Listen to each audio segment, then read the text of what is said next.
नमस्कार दर्शकों, जेके प्राइम में आपका स्वागत है और मैं हूं विनोद कुमार। दर्शकों, कोविड-19 को लेकर के लगातार पॉजिटिव मामले बढ़ रहे हैं। चर्चाएं ये चल रही हैं कि लॉकडाउन हो रहा है और आज दिन भर व्हाट्सएप पे या मैसेजेस पे यही चलता रहा कि आज कल से हो सकता है 13 से 21 दिन तक लॉकडाउन रहेगा। लेकिन ऐसी आशंकाएं हैं और हमने जब बातचीत की कुछ डिप्टी कमिश्नर से, जम्मू प्रोविंस की बात कर रहा हूं, तो उन्होंने सिरे से खारिज किया कि ऐसी कोई संभावना नहीं है कि लॉकडाउन किया जाए, क्योंकि स्वाभाविक सी बात है, बड़ी मुश्किल से पटरी पे लौटा है समाज और ऐसे में लॉकडाउन पॉसिबल नहीं है। लेकिन इससे भी बड़ी गंभीरता की बात यह है कि जब पॉजिटिव की डेथ होती है, हम पहले भी इस बार चर्चा करते रहे, बहुत चर्चाएं की, हमने डोडा का केस डिस्कस किया, हमने प्रीतनगर का केस डिस्कस किया, हमने टिकरी का केस डिस्कस किया, लेकिन आज भी जो केस आया था, सिंबल कैंप से ताल्लुक रखने वाला केस था, उसके बाद जो चीज़ें सामने आई उसमें बिल्कुल क्लियर है, ना समाज समझने को तैयार है और ना ही एडमिनिस्ट्रेशन समझने को तैयार है। एडमिनिस्ट्रेशन ने देर रात फ़ोन करके ये कहा कि शास्त्री नगर के शमशान घाट में, जिसको हम शांति घाट बोलते हैं, उसमें इस व्यक्ति का संस्कार किया जाएगा। पॉजिटिव था, उसमें संस्कार किया जाएगा, लेकिन शास्त्री नगर के लोगों ने उसको सिरे से खारिज कर दिया।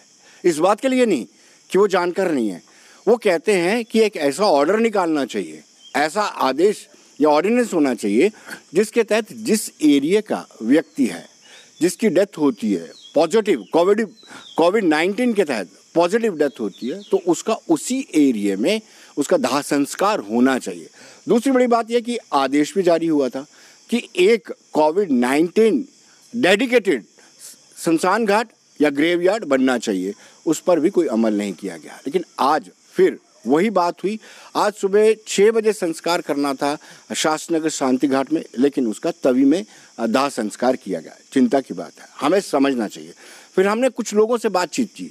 हम बताते हैं आपको कि जो आरटी एक्टिविस्ट बलविंदर सिंह हैं, उनसे बातचीत की हमने, और उनका भी ये कहना है कि बार बार सरकार से आग्रह करने के बाद, बार बार एलजी से आग्रह करने के बाद, एलजी के एडवाइज़र से आग्रह करने के बाद, डिप्टी कमिश्नर से आग्रह करने के बाद ऐसा कुछ नहीं हो रहा है। और हमें भी इस चीज़ को सोचना चाहिए कि अगर जिस एरिया में किसी की डेथ होती है, पॉजिटिव कोविड-19 पॉजिटिव डेथ होती है, तो मुझे लगता है कि उसका दाह संस्कार उसी जगह पे होना चाहिए। पहले हम आपको बताते हैं कि बलविंदर सिंह जो आरटी एक्टिविस्ट हैं, उसका क्या कहना है, क्योंकि चिंता का विषय यह है कि अगर कोविड-19 पॉजिटिव से मरने वालों का दाह संस्कार सही जगह नहीं होगा, उसकी डेड बॉडी कहीं ना कहीं दर बदर होती है। जैसे हमने पहले आपको बताया, डोडा का किस्सा बताया आपको, हमने प्रीतनगर का किस्सा बताया, हमने टिकरी का किस्सा बताया, वो जो 2 लोगों की डेथ हुई थी हमने वो भी बताया, लेकिन उसके बावजूद भी कुछ समझ नहीं आ रहे। पहले हम आरटी एक्टिविस्ट बलविंदर सिंह की बात सुनते हैं। और आपने देखा जो पहली डेथ हुई थी किस कदर जोकी गेट से उसको 2 कारपेंटर ने उसको रोका गया, डेथ नहीं होने दी। उसके बाद मैंने नेक्स्ट डे एक प्रेस कॉन्फ्रेंस की थी सरकार को ये बताने के लिए कि कम से कम आप लोगों को सेंसिटाइज करें कि डेड बॉडी से कोई भी कोरोना का वायरस फैलता नहीं है। मैंने प्रेस कॉन्फ्रेंस की। उसके बाद मैंने लेफ्टिनेंट गवर्नर साहब की सेक्रेटरी में उनको एक लेटर लिखा, मैंने चीफ सेक्रेटरी साहब को लेटर लिखा, मैंने commissioner secretary health and family welfare Dullu साहब को लेटर लिखा, भाई आप लोगों को सेंसिटाइज करें कि डेड बॉडी की क्रिमेशन से फ़र्क नहीं पड़ता। और दूसरी बात उनको मैंने ये कही, जब 2 डेथ पहले हुई, हमने अपने लोग, अब देख रहे हैं हमारे लोग यहाँ से आए हुए हैं इर्द गिर्द के, इनको मैंने समझाया भाई जो लोग इस एरिया के हैं उनकी डेड बॉडी की क्रिमेशन मैं यहाँ नहीं रोकूँगा। कोरोना पेशेंट्स हैं, उनको भी पूरा हक है, सम्मान के साथ उनका भी अंतिम संस्कार होना चाहिए। तो हमने 2 डेड बॉडीज कोरोना पेशेंट की यहाँ क्रिमेशन की और अपने लोगों को अच्छी तरह से समझाया। मैं समझता हूँ जो काम अगर मैंने किया यहाँ पर, क्या सरकारें ये काम नहीं कर सकती। मैंने चीफ सेक्रेटरी साहब को भी यही लिखा था कि आप लोगों को थोड़ा सेंसिटाइज करें, भाई इससे कोई खतरा नहीं है। उसके बाद मैंने ये कहा था कि अगर किसी की डेथ तालाब तिलों में होती है तो उसके घर के बाहर जो जुरिस्डिक्शन पड़ती है, जो क्रिमेशन ग्राउंड की, उसकी क्रिमेशन वहाँ की जाए। जो अगर सिंबल कैंप में डेथ होती है तो उसकी क्रिमेशन वहाँ की जाए। रात को मुझे एसडीएम साहब का फ़ोन आता है 11 बजे, कहने लगे जी मुझे डीसी मैडम ने आपका नंबर दिया है, तो यहाँ पर सुबह एक कोरोना पेशेंट की 6 बजे से क्रिमेशन करनी है। मैंने पूछा वो कहाँ का रहने वाला, कहते जी वो सिंबल कैंप का रहने वाला। मैंने कहा जी अगर क्या सिंबल कैंप वालों को उसकी क्रिमेशन से डर लगता है, अगर उनकी जान को खतरा है तो मैं अपने लोगों की जान को भी खतरे में नहीं डालने दूंगा। मैंने ये चीज़ क्लियर की है कि अगर खतरा नहीं है तो तो मैं अपने इलाके के लोगों की यहाँ क्रिमेशन करने से ना नहीं करूँगा, क्योंकि डेड बॉडी की डिग्निफाइड तरीके से क्रिमेशन होनी चाहिए। मैंने डिप काम साहब को कहा 2 मिनट का टाइम दीजिए, बात करनी है। मैंने डीसी मैडम को कहा 2 मिनट का टाइम दीजिए, बात करनी है। आज सुबह भी मैंने एडवाइज़र भटनागर साहब से भी बात की। मैंने कहा भटनागर साहब, मैं आगे भी आपको कह चुका हूँ, आज मैं फिर आपके ये इम्पॉर्टेंट इशू है, मैं आपके बताना चाहता हूँ। रात को ऐसे हुआ और मैंने रात को यहाँ लाख लगा दिए। जिसने मुझे जो करना है बेशक करे, मैंने लाख लगा दिए। मैंने कहा सिंबल की डेड बॉडी की क्रिमेशन यहाँ नहीं होने देगा। कहते जी सरदार कर, मैं कहा सरदार या किसी का मजहब का सवाल नहीं है, कौन है, इंसानियत के नाते अगर अगले 2 क्रिमेशन पहले हमने यहाँ की, इस इलाके का होगा ज़रूर करेंगे। मैं सरकार से विनम्र विनंती फिर करना चाहता हूँ कि होश में आइए, आगे कोरोना बहुत फैल रहा है। खुदा ना करे, भगवान ना करे, वाहिगुरु ना करे मौतें ना हों, लेकिन मौतें होंगी। जब होंगी, हर बार आप कन्फ्यूजन क्यों क्रिएट करते हो? सिंबल वाले को उठा के यहाँ लाते हो, यहाँ वाले को उठा के तालाब तले ले जाओगे, ऐसे नहीं करने देंगे। और ये शास्त्री नगर को आपको कोविड का क्रिमेशन सेंटर नहीं डिक्लेयर करने देंगे। यहाँ भी लोग रहते हैं, इनके भी बच्चे हैं। अगर सिंबल वाले को खतरा है तो इनको भी खतरा है। हमें ये पता है खतरा नहीं है, इसलिए हम क्रिमेशन करने देते हैं। लेकिन सरकार को चाहिए एक ऑर्डिनेंस लाए। मैंने आगे भी सुझाव दिया था, आप एक ऑर्डिनेंस लाएं, पब्लिक में वो डिक्लेयर करें भाई जिस इलाके की डेथ होती है उसकी क्रिमेशन वहाँ पर की जाएगी। और जो शख्स रोकेगा, पैंडेमिक एक्ट लगा हुआ है, डिजास्टर मैनेजमेंट एक्ट लगा हुआ है, उसकी डिफरेंट सेक्शंस को रिवोक करके उस शख्स को जो रोकता है उसके खिलाफ सख्त से सख्त कार्रवाई की जाए। देखिए, हमें ये चीज़ समझनी होगी। अगर वर्ल्ड हेल्थ ऑर्गेनाइजेशन ये कहती है, WHO ये कहता है कि जो पॉजिटिव है, कोविड-19 के कारण पॉजिटिव है, उसकी डेड बॉडी को पूरी अच्छे तरीके से सैनिटाइज करके पैक किया जाता है। और ये भी वो कहते हैं कि संस्कार से, दाह संस्कार से उस पर कोई असर नहीं पड़ता है। उसकी डेड बॉडी अगर उसका दाह संस्कार होता है तो उससे कोई असर नहीं पड़ता। तो मुझे लगता है कि हमें भी ये चीज़ समझनी चाहिए, हर एक इंसान को ये समझना चाहिए। और दूसरी ओर, अगर लोग नहीं समझते हैं तो सरकार को इस तरह का एक आदेश जारी करना चाहिए कि जिस भी एरिया में किसी की डेथ होती है कोविड-19 पॉजिटिव के कारण, तो मुझे लगता है कि उसका संस्कार वहीं पे जो उस एरिया में शमशान घाट पड़ता है वहीं पे होना चाहिए। और मुझे लगता है कि लोगों को भी कोऑपरेट करना चाहिए। अगर लोग कोऑपरेट नहीं करते हैं तो एक चीज़ तय करनी चाहिए कि कितनी सज़ा उसको होनी चाहिए। सख्ती की ज़रूरत है, लोगों का भी यही कहना है। देखो जी, ये गवर्नमेंट की नालायकी है। जब एक तरफ से गवर्नमेंट ये कहती है और हमारा ये गवर्नमेंट का मानना और मेडिकल का जो मानना पे जो कोरोना पेशेंट है, जब वो उसकी डेथ हो जाती है उसके बाद पूरा उसको पैक किया जाता है और सैनिटाइज करने के बाद उसमें कोई ऐसी दिक्कत ही, कोई परेशानी कोई नहीं है। तो फिर उसको एक जहाँ पे जैसे किसी दूसरी जगह डेथ होती है उसको दूसरी जगह ट्रांसफ़र करना, जैसे जोगी गेट में पीछे 2 केस हुए तो वहाँ के लोकल कारपोरेटरों ने वहाँ पे संस्कार नहीं करने दिया। तो कुछ लोगों ने वहाँ पे कोशिश की, वहाँ पे उनके खिलाफ FIR दर्ज करने की और एडमिनिस्ट्रेशन ने FIR दर्ज नहीं करने दी। अगर उनके खिलाफ FIR दर्ज होती तो आज ऐसी कोई भी हिमाकत ना करता। और मेरा यही मानना है जिसकी जहाँ पे जिस इलाके में, जिस इलाके का वो रहने वाला है, उसी इलाके के लोकल क्रीमेशन ग्राउंड में उसकी जो अंतिम संस्कार किया जाए और इतनी रिस्ट्रिक्शन ना लगाई जाए, उनके घर वालों को इन्वॉल्व किया जाए उसमें। कम से कम एक ऐसा शमशान घाट या एक ऐसी जगह अलॉट की जाए जो कि सिटी से बाहर हो, ताकि मरने के बाद भी जो इंसान है वो दर बदर की चोटें ना खाए। और दूसरा, जैसा कि सब ने बोला, मैं भी आपके चैनल के लिए यही बोलना चाहूँगा कि WHO की एक रिपोर्ट है जिसमें लिखा जाता है कि जब इंसान की डेथ हो जाती है तब वायरस उसमें से ख़त्म हो जाता है। पर फिर भी प्रिकॉशंस के लिए उनको चाहिए कि उन्हीं के एरिया के शमशान घाट पे इस चीज़ का मतलब कि बॉडी को जो है वहीं पे जलाया जाए।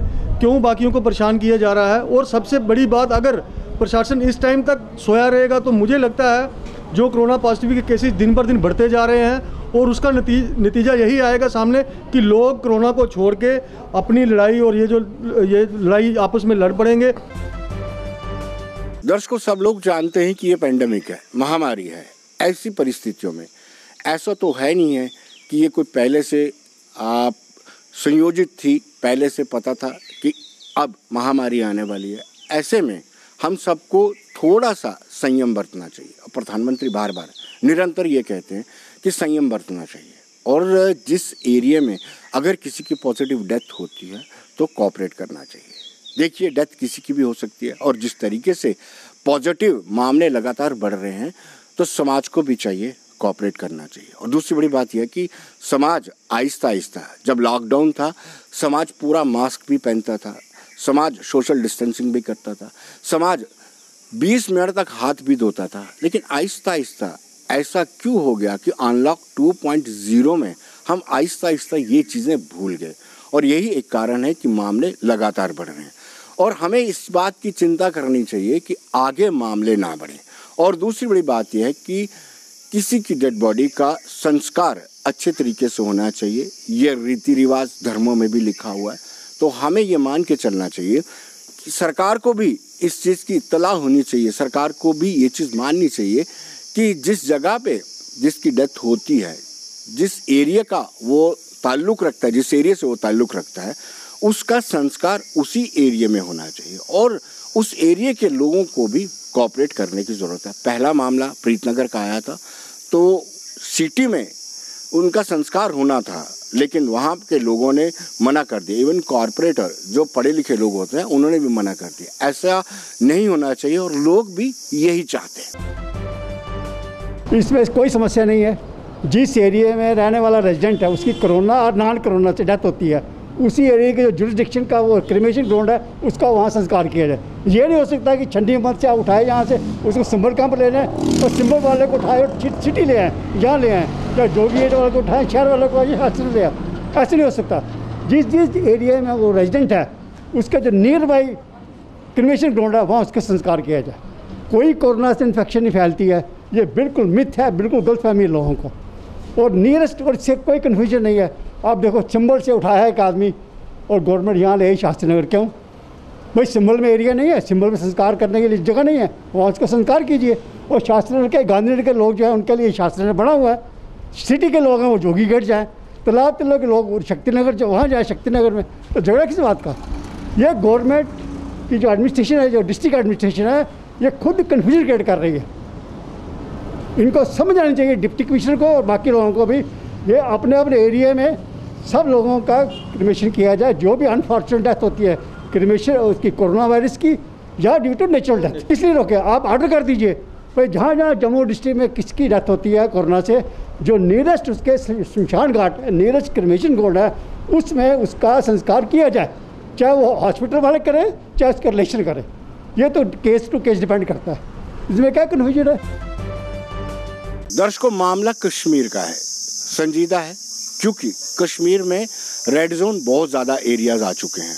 जम्मू में भी केसेस निरंतर बढ़ रहे हैं, लेकिन कश्मीर में लॉकडाउन की परिस्थितियां बनी हुई हैं। और इस वक्त फोन लाइन पर हमारे सीनियर न्यूज़ एडिटर सनम एजाज जुड़ चुके हैं। वो ग्राउंड जीरो पर रहते हैं और बड़ा तजुर्बा है उनका। सनम, आपसे मैं जानना चाहूँगा कि कौन कौन सा एरिया अनलॉक हो सकता है, लॉकडाउन हो सकता है?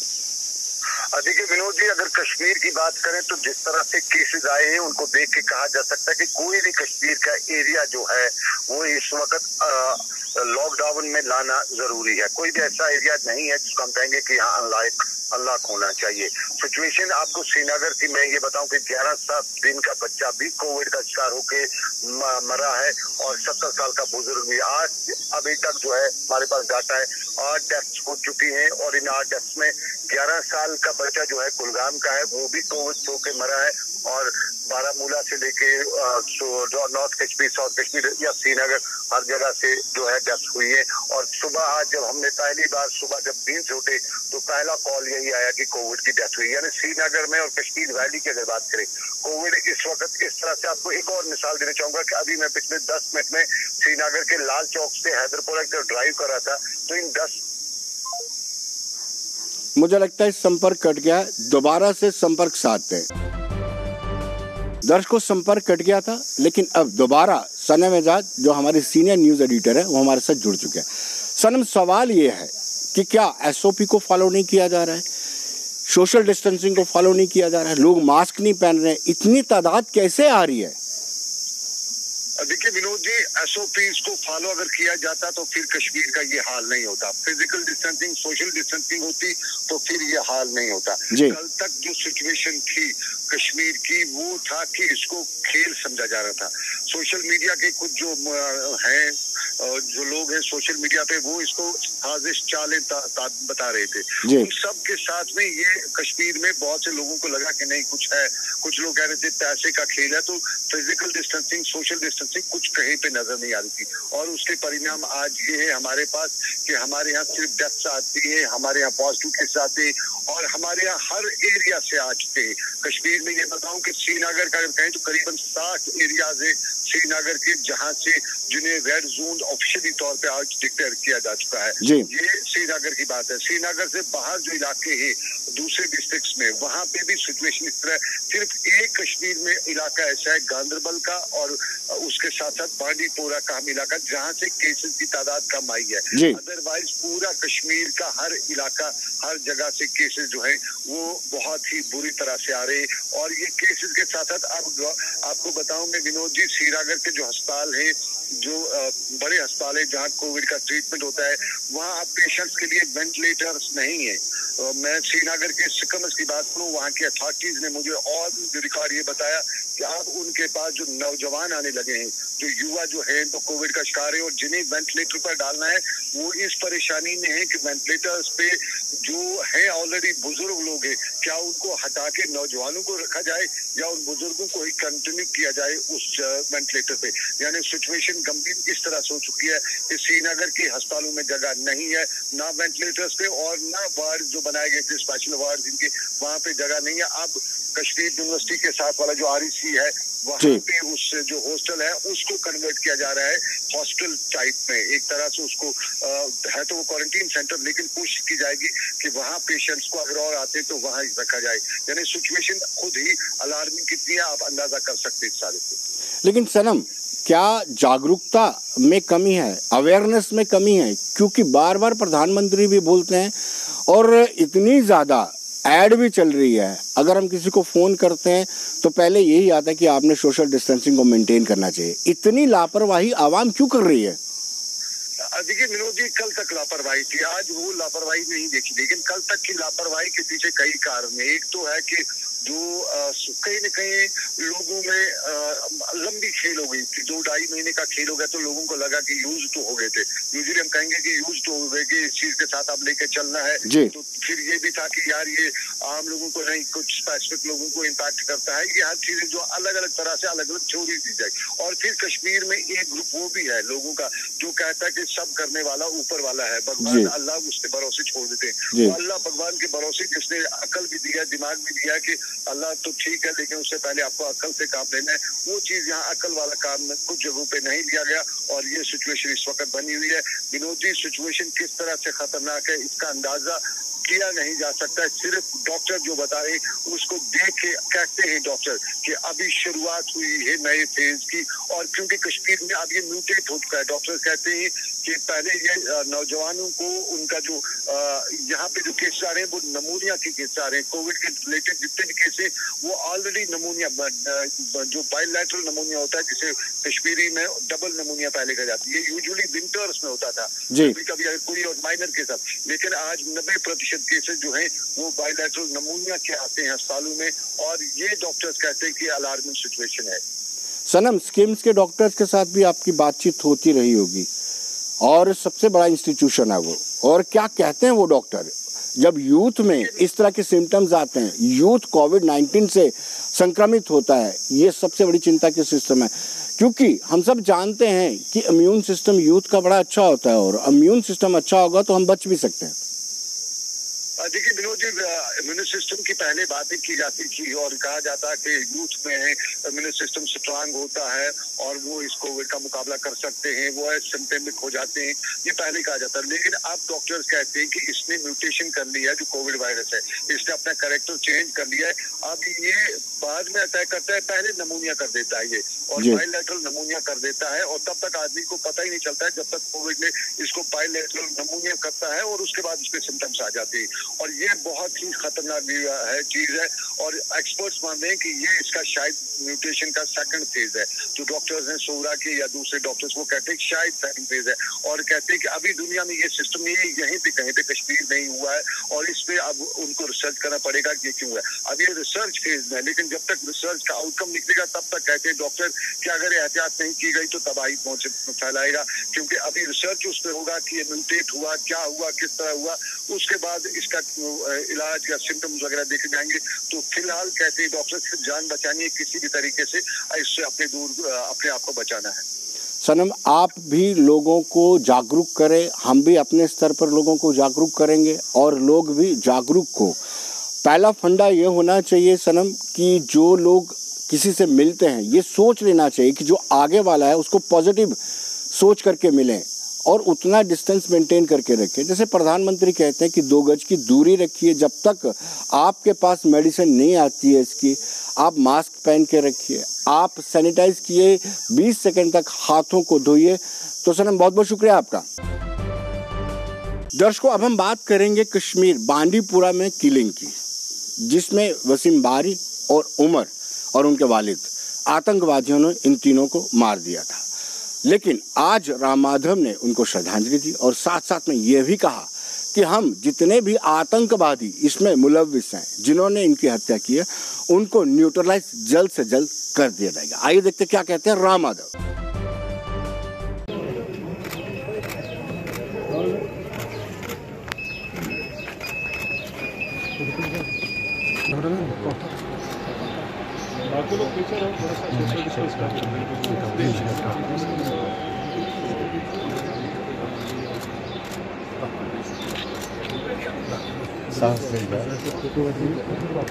थोड़ा सा सोशल डिस्टेंस भी रखो भाई।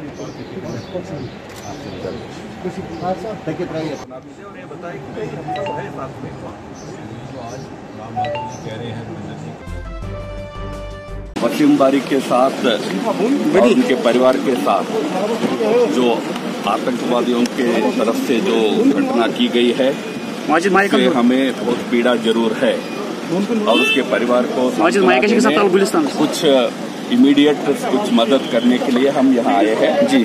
और हम सब पूरे देश भर के भारतीय जनता पार्टी के नेता, पार्टी के कार्यकर्ता कठिन स्थिति में यहाँ के सब कार्यकर्ताओं के दर्शकों, अब हम बात करेंगे सरहदों की। सरहदों पर पाकिस्तान लगातार सीज फायर का उल्लंघन कर रहा है, चाहे LOC हो या इंटरनेशनल बॉर्डर हो। लेकिन आज एक जवान पकड़ा गया है, वो तस्करी करवाता था। ये जवान ताल्लुक रखता है गुरदासपुर से। इसके पास से 3 मोबाइल पकड़े गए हैं, 2 मोबाइल में सिम थी, 1 मोबाइल में सिम नहीं। इवन एम्यूनिशन भी पकड़ा गया है और ये बताया जा रहा है, हालांकि गुरदासपुर पंजाब की पुलिस आकर के उसको गिरफ्तार करके ले गई है। ये देख रही है क्या ये कोई और मामला है या फिर सिर्फ तस्करी तक ही सीमित है, क्योंकि जो तस्करी करता होगा वो कहीं ना कहीं ये भी करेगा कि यहाँ की इंफॉर्मेशन उस पार भी दे सके।